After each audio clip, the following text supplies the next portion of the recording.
Welcome to my kitchen. Let's do a really quick demo.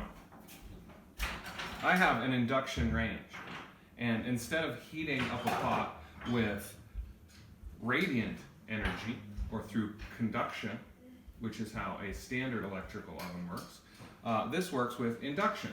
So what it actually does is it has a varying magnetic field that is produced by the burners. That current varies, and then when you put something that conducts on that, it induces eddy currents in the pan. The resistance of the pan causes it to heat up. So it's an electrical current produced in the pan. It basically makes the pan into your heating element. And so what I have here is, it's called an oscilloscope, and it basically can allow us to measure a varying voltage.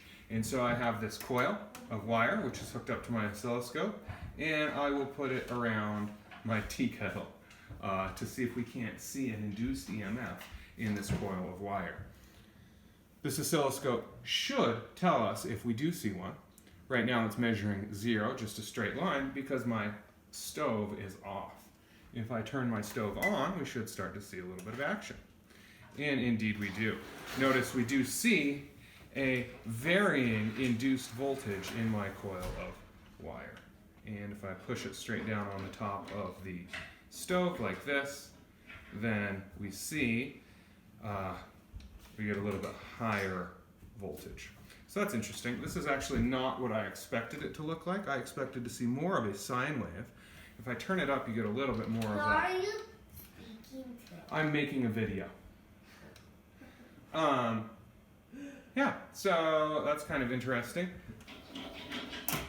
Now I've bent my coil of wire so that I have 2 turns of wire, 2 coils, and let's just see if it looks any different.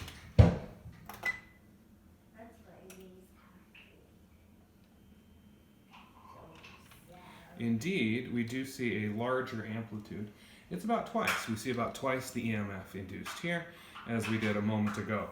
And notice I can just put my hands right on this cooktop. Again, it's not getting hot. The cooktop isn't getting hot to warm the water up. It's inducing a current in the pot, and that's what warms the water up.